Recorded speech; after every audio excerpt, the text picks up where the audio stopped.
Hola, muy buenos días, bienvenidos a su programa de Aprendiendo con Tía junto a Jennifer García y la psicóloga por parte de la Universidad de Salamanca y coach por parte de la Universidad Santiago de Guayaquil, Pilar Adel, pero nosotros de cariño le decimos Tía Pili, bienvenida. Muchísimas gracias y feliz inicio de semana para todos ustedes y como siempre se dice, el micrófono. El micrófono. Buen inicio de semana a todos ustedes, muchísimas gracias por estar con nosotros y hoy vamos a tratar un tema que está, digamos que muy actual, pero que realmente tiene muchos años de estudio, que es la inteligencia artificial. Entonces, como esto sí va evolucionando cada vez más rápido, todo lo que es, por ejemplo, reconocimiento a través de una máquina, de tu rostro, de tu huella digital, existen ahora, recuérdame el nombre, Jennifer, a quien le dice, Alexa, quiero tal música, y ella te contesta, no hay, sí hay, o sea, todo esto es la inteligencia artificial, pero vamos a ver desde cuándo se inicia. O sea, esto, imagínense ustedes que este término de inteligencia artificial se da en 1956. O sea, que a veces yo sí digo que las personas que actualmente se las puede considerar como adultos, ven a las personas de la tercera edad como que si no se hubiera logrado nada hasta que llegaron las personas que hoy en día pueden tener de 25 a 35 años. Hay que reconocer, y esto es lo bonito, que todos somos importantes en los procesos de evolución del ser humano. Y si resulta que desde 1966 ya se armaron las primeras, lo que se podría decir, computadoras o los inicios de computadoras, no podemos, una vez más insisto, dejar de reconocer que lo que existe en este momento es gracias a que hace mucho tiempo, o sea, han pasado 66 años, en donde el mundo ha tenido, como quien dice, una tierra lo suficientemente abonada para crear cada día más elementos o más sistemas tecnológicos en la vida. Entonces, por ejemplo, hace mucho tiempo yo me acuerdo que el sistema de computación, por ejemplo, de un banco, eran unos aparatos gigantescos. Hoy en día tú tienes la computadora en tu televisión y tienes las redes sociales en tu teléfono, pero también si quieres lo puedes tener en la televisión, o sea, o en una tablet. Se pueden adaptar a múltiples pantallas. Por eso, mis queridos amigos, siempre es muy importante reconocer lo que otras generaciones han hecho antes de esta. Por eso después están los baby boomers, la generación X, los millennials, la generación Y, y ahora para cada generación tenemos un nombre. Pero, ¿para qué o cómo fue que el hombre sintió que era importante tener esta inteligencia artificial? Y es que se dio definitivamente, antes, por ejemplo, todo se sumaba a mano, no había lo que hoy en día podemos decir una computadora. Entonces, yo no sé si ustedes recuerdan unas máquinas que sumaban así, hacían crack, crack, crack, crack. O sea, el hombre se ha dado cuenta que puede crear cosas y puede crear máquinas que de alguna manera le quiten todo lo que es muy monótono de hacer. Entonces, ustedes se pueden imaginar la primera máquina de escribir. Seguramente todo el mundo le habrá tenido miedo y habrá dicho, ¿qué es esto? Pero cuando ya se empezó a utilizar, habrán dicho, qué maravilla, ya no tengo que escribir a mano, voy mucho más rápido. Entonces, en la inteligencia artificial, en todo lo que tiene que ver con sistemas, con algoritmos, realmente es porque el hombre se ha dado cuenta que puede hacer muchos trabajos de una manera mucho más rápida y que no sea tan tediosa. Yo recuerdo que hace muchos años yo trabajaba en un banco y fue el banco que trajo los primeros ATMs, o sea, el sistema para los cajeros automáticos. Y en aquel entonces, quien era mi jefe me decía, cuando yo traje esto pensaron que yo estaba loco. Pensaron que en el Ecuador se los iban a llevar cargando. Y fíjense ustedes, ahora, cómo nos ha facilitado la vida los cajeros automáticos. También esta persona trajo lo que hoy es el Internet. En aquel entonces, esta empresa se llamaba Equanet. También me dijo que la gente decía que eso era una locura, porque ¿qué era esto del Internet? Si ya había llamadas internacionales. Y mis queridos amigos, yo creo que esta persona iba mucho más adelante que las personas de alguna forma normales, porque hoy no sabemos hacer nada sin el Internet. Es una verdadera tragedia cuando se cae el Internet, porque nos comunicamos, mandamos trabajos, todo lo hacemos a través de esta inteligencia artificial. Y es más, con el uso de las computadoras, tú ya no tienes que irte a donde está un cliente, porque todo el tiempo que se pierde en el ir, en el venir, que todo el trabajo se puede hacer por Internet. Por eso, mis queridos amigos, situaciones que yo conozco claramente, es que, por ejemplo, la gente productiva, los adultos profesionales de las zonas nortes de Europa, como Suecia, Noruega, Holanda, muchos de ellos han decidido irse a vivir en países del Mediterráneo donde el clima no es tan extremo, donde tienes playa, donde también puedes tener montaña. ¿Por qué? Porque todo se hace a través del Internet. Puedes mandar un plano, puedes tener una conversación, o sea, todo lo puedes realizar a través de lo que hoy hemos llamado inteligencia artificial. Pero como yo siempre digo, todo tiene sus pros y sus contras. La inteligencia tiene las ventajas de poder realizar todas estas tareas repetitivas y aburridas sin cansarse.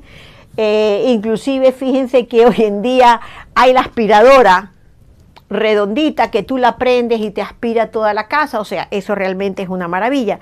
Pero ¿cuándo nos empezamos a preocupar realmente de esas desventajas o de ese peligro que puede ser la inteligencia artificial?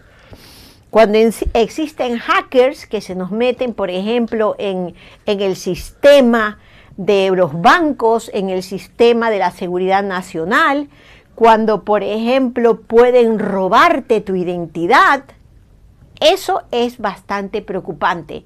Y aunque el otro día conversaba sobre este tema porque lo iba a dar hoy día y yo decía, bueno, puede ser que yo sea muy peliculera, pero quién sabe si el día de mañana hacen un montón de robots.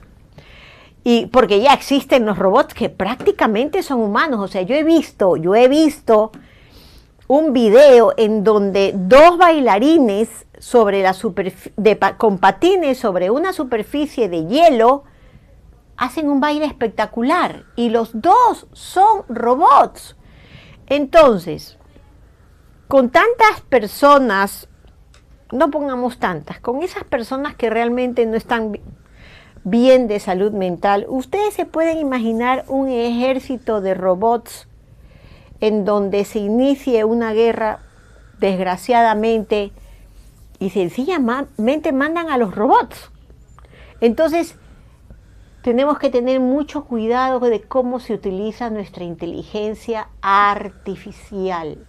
Es algo espectacular para todo lo que significa la medicina. Cómo ahora definitivamente te pueden poner un chip y ese chip te va a decir cómo tienes el azúcar en la sangre, cómo están todas tus pulsaciones, cómo es posible que la gente lo llaman los túneles.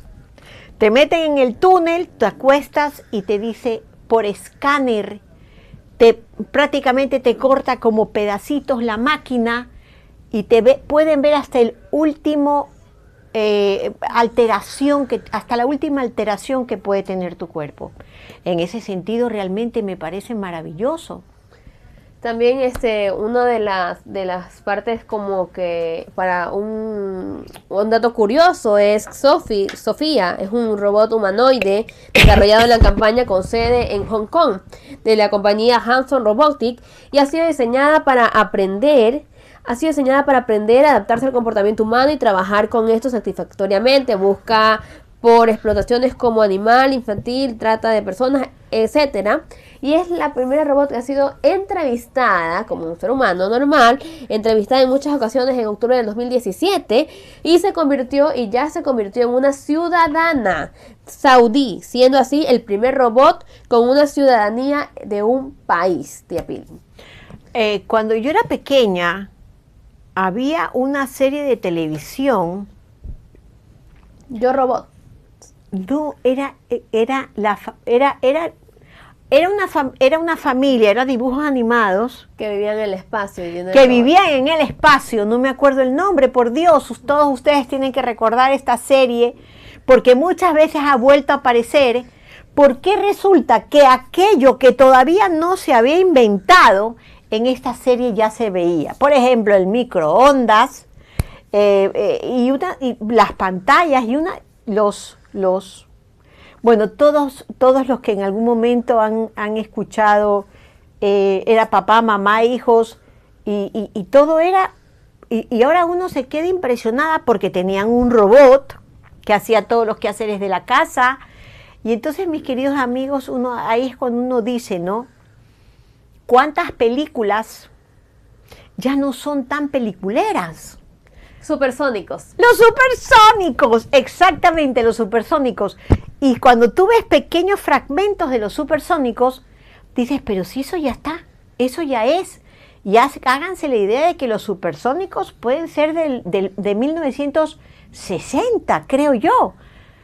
A ver, mi querida Jennifer, que todo lo busca rapidísimo, era una serie de dibujos animados que se pasaba por televisión, los supersónicos, y yo creo que era de 1960 y algo. De televisión de los años 60. De los años 60. Entonces, lo que les quiero decir, mis queridos amigos, es que tenemos, como psicóloga que soy, que agradecer que el ser humano utilice su cerebro para crear esto que es la inteligencia artificial. Sin embargo, se sigue discutiendo muchísimo sobre la parte ética de este asunto, la parte ética, la parte de valores de este asunto. Nadie puede decir que esto no sirve muchísimo en todo lo que son las áreas científicas y de medicina en especial. Pero, ¿qué pasa con esa parte ética? ¿Qué piensas, Jennifer, al respecto? Esto de la parte ética. La verdad es que a veces el ser humano es ambicioso. El ser humano le gusta crear hasta ganar dinero. Muchas veces yo conozco que para hacer un experimento científico, para crear algo, siempre hay reglas de ética que no se pueden pasar del límite porque siempre hay que percurar la vida humana. Entonces, a veces en esta creación de inteligencia artificial y nuevas tecnologías se sobrepasan de los límites. A veces, sobrepasando los límites da un triunfo, pero otras veces causa desastres, como la creación de una nueva bacteria, como la creación de tecnología que puede reemplazar a la mano de obra del ser humano, etcétera, etcétera. Entonces, por eso es importante tener la ética profesional, la ética de lo que estás creando y no pasarlo de ello, porque muchas veces por estar con la ambición de crear algo grandioso, algo estupendo, algo maravilloso, se queda haciendo algo que puede dañar a los seres vivientes, o algo que pueda salir en contra, una tecnología que pueda salir en contra, que aún no se sabe, pero así como los supersónicos, los dibujitos, hay películas y películas que nos quedamos como que ¿de dónde viene la teoría de esa película? Como no sé si se acuerda, en ese tiempo la película del viaje al centro de la Tierra de Julio Verne y los libros de viaje al centro de la Tierra y el primer submarino que creó el libro de Julio Verne son libros del pasado, o sea, de mucho tiempo atrás, que hablaba de encontrar un primer submarino. Y no se había creado el submarino hasta ya después que se creó el submarino como tal. Se ha comprobado que existe un centro, un núcleo en la Tierra que no conocemos, y todos estos están describiendo a Julio Verne. Julio Verne está escribiendo todo esto muchos años atrás a que se realice. Entonces nos quedamos como que, ok, ¿estas películas serán ciertas o tendrán de algo de donde viene una realidad? Y muchas de las películas que conocemos del fin del mundo, por ejemplo, terminan siendo por mano humana, por la ambición del ser humano que no respeta las éticas, tía Pili. Así es. Fíjense ahora, por ejemplo, ¿cómo se llaman estos que vuelan solitos? Que te ven todo. Los drones. Los drones. O sea, ¿dónde está tu privacidad? O sea, toda la gente famosa. Antes solamente existían los paparazzi. Y los paparazzi estaban encima de los muros de las personas famosas a ver qué fotografía podían tomar para venderla a un precio exorbitante. Pero ahora, mis queridos amigos, ya ni siquiera se tienen que trepar a un árbol o a un muro porque están los drones. Entonces, los drones tú los manejas a distancia y decides si filmas y decides si tomas fotos. O sea, es impresionante cómo, por ejemplo, un dron puede hacer tanto dentro de una industria. Por ejemplo, dentro de una industria camaronera, o cuando tú quieres percibir cómo va la obra desde arriba, ya no te tienes que trepar en una avioneta y el fotógrafo prácticamente tiene que agarrarse para no caerse, porque un dron te ayuda en todo esto. Pero sin embargo, un dron te puede quitar por completo tu privacidad. Por eso, voy a leer esta frase, este párrafo que me pareció muy interesante y que encontré.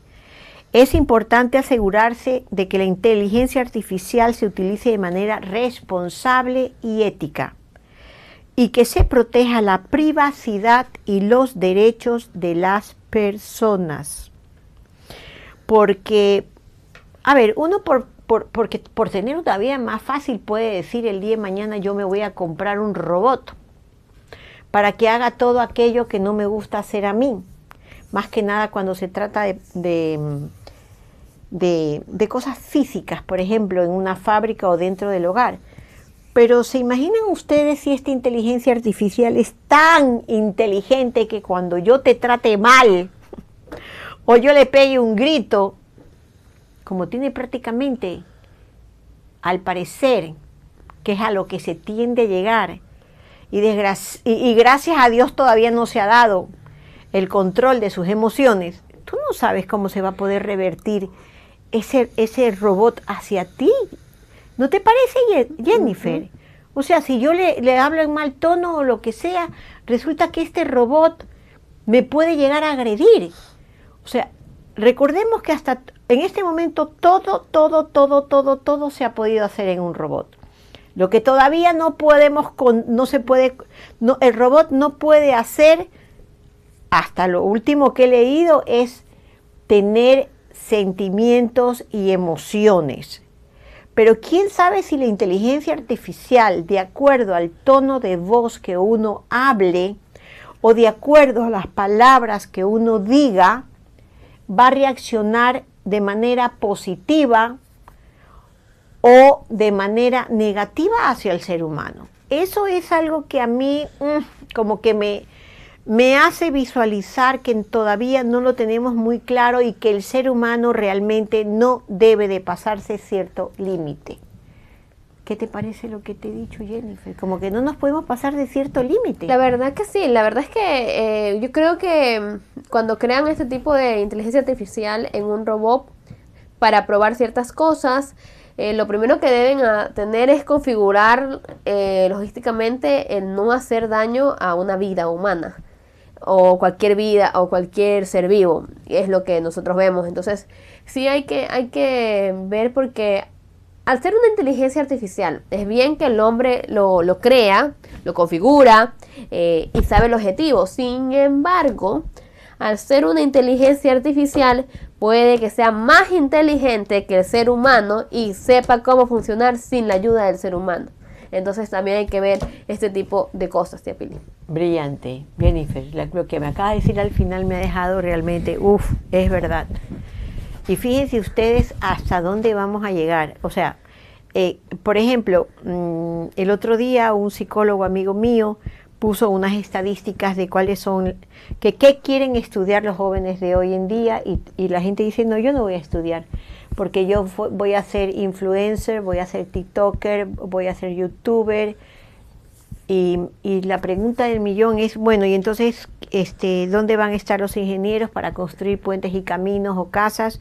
¿Dónde van a quedar los doctores para salvar vidas? Si realmente la gente ya no quiere estudiar tantos años de carrera.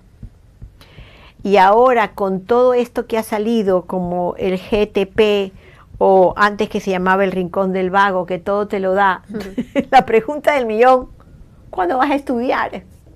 O sea, mi preocupación es, nuestro cerebro necesita de estímulos para seguir manteniendo nuestra memoria, nuestra capacidad de resolver problemas, nuestra inteligencia.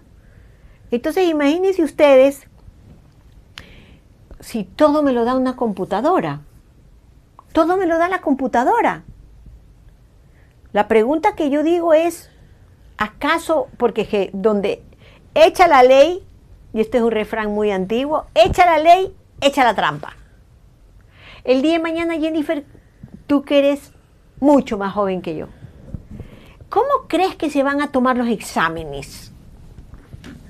Sí, ya para la pandemia vimos una muestra de eso, que se tomaron los exámenes de forma virtual y no tenía ningún profesor, y la manera de calificar lo hacía el mismo sistema, de acuerdo a las variables más cercanas que tenía en el examen.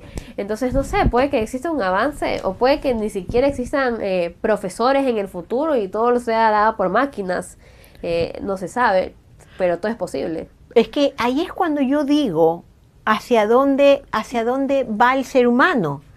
Porque si ya no tienes nada que recordar, memorizar, investigar, que eso hace que tus neuronas pues funcionen, yo no sé si el día de mañana todos vamos a andar así como zombies. Planteémonos eso. Hay una película de eso, no me acuerdo cómo se llama, pero la película es que todos los humanos estaban en su casa, en un mueble, y solo vivían a través de ponerse estas gafas virtuales que conectaban con un robot que vivía en las calles de ellos. O sea, ellos eran como un robot. Y sí, hacían compras, iban al gimnasio, interactuaban con otros robots, caminaban, pero ellos nunca salían de casa, solo estaban acostados. Y por eso había el problema de esa ciudad era la obesidad, porque el ser humano no hacía nada, sino que solo se controlaba y se distraía, vivía su vida a través de estos lentitos y a través de un robot que vivía por ellos. Es que fíjate que estás hablándome de algo que sí puede ocurrir, Jennifer. Porque sí puede ocurrir. Cuando llegamos a cierta edad, pero tenemos que haber empezado también mucho antes, no podemos dejar de hacer ejercicio. No pueden ser que las máquinas del futuro nos hagan todo, porque como acaba de decir Jennifer, terminaremos en una cama inmovilizados y obesos. Porque resulta que el esqueleto del ser humano necesita de los músculos para sostenerse, para movilizarse. Caso contrario, es cuando tú empiezas a tener problemas de rodilla, de articulaciones, porque no tienes los músculos que te soportan. Y claro, los huesos de alguna manera empiezan a soportar todo el peso del cuerpo, y ahí es cuando, mis queridos amigos, empezamos realmente a hacernos personas totalmente sedentarias. Entonces, pensemos realmente cómo debemos de utilizar esta inteligencia artificial. Tiene sus pros y tiene sus contras, y espero que sus contras sean mucho menores y mucho menos terroríficas que sus ventajas. creo, Jennifer, que hemos terminado el programa del día de hoy. Pero ¿tienes algo que añadir o podemos pasar a las novedades de Almacenes Tía? Pues no, creo que ya lo hemos dicho todo lo suficiente. Quiero darte una nueva promoción de Almacenes Tía. Va sonando por cada $5 de compras más $2 más, cada $5 de compras de marcas participantes más $2. Ustedes pueden adquirir 6 vasos de 10 onzas cada uno. Así que ya sabes, aprovecha nuestra promoción de Va sonando con la promo de Tía. Así que renueva esos viejitos de tu casa, renuévalos y sigue comprando y apoyando a Almacenes Tía. También recuerda que estamos en nuestra campaña de actualización, así que aprovecha porque actualiza y gana más. ¿De qué se trata esto? Usted, señor cliente, que ya es fiel cliente de Tarjeta Más, pero hace mucho tiempo no ha actualizado sus datos, su correo, su celular, ahora lo puede hacer hasta ya les voy a decir hasta qué fecha exacta lo pueden hacer. ¿Qué va a pasar con esto? Ustedes van a poder ganar muchos premios. Por ejemplo, lo pueden hacer hasta el 21 de mayo, la actualización de datos. Pueden ganar sorteos de órdenes de compra por un año. También pueden ganar un viaje a Galápagos con 3 acompañantes, televisores Riviera de 55 pulgadas y mucho más. Así que actualiza tus datos para que entres a este sorteo. Son 3 sorteos mensuales y aprovecha porque el sorteo va a ser transmitido a través de Tía TV y Radio Tía. Actualiza y gana más. Actualiza tus datos de Tarjeta Más, ya sea en el stand de la sucursal o desde tu casa en la página enlinea.tia.com.es, enlinea.tia.com.es. Así que ya saben, chicos. Tía Pili. Me parece maravilloso. Todas las posibilidades que tengo de ganar en este sorteo solamente actualizando mis datos que los conozco de memoria porque son mis datos personales. Bueno, mis queridos amigos, recordemos que Almacenes Tía tiene 252 locales hasta el día de hoy a nivel país. Tiene más de 8,000 colaboradores y si ustedes entran al www.tia.com.es tenemos más de 8,600 productos que ustedes pueden adquirir. Ahora sí nos vamos a despedir como siempre nos despedimos, recordándoles que estos programas los hicimos Jennifer y yo con mucha cabecita y con mucho corazón, Tía Pili. Y como siempre les digo, el próximo miércoles tenemos el programa Ayúdame Tía Pili, donde ustedes pueden hacerme preguntas, pero ¿cómo se pueden hacer estas preguntas? Nosotros estaremos en vivo el día miércoles a las 10 de la mañana, en las cuales ustedes pueden hacer sus preguntas en el chat de Instagram o en el chat de Facebook, donde se esté transmitiendo el programa. Adicional, pueden hacer las preguntas, el día martes subiremos una historia, donde ustedes podrán ver un cajoncito donde pueden añadir su pregunta ese día. Así que aprovechemos porque este programa miércoles de consultorio abierto es para ustedes. Se necesita que den el tiempo con exactitud o edades con exactitud, no se van a dar nombres. Gracias de todo corazón, Jennifer, por tu explicación y ahora sí me despido como siempre. Un fuerte abrazo a la distancia, miles de bendiciones y hasta el próximo miércoles.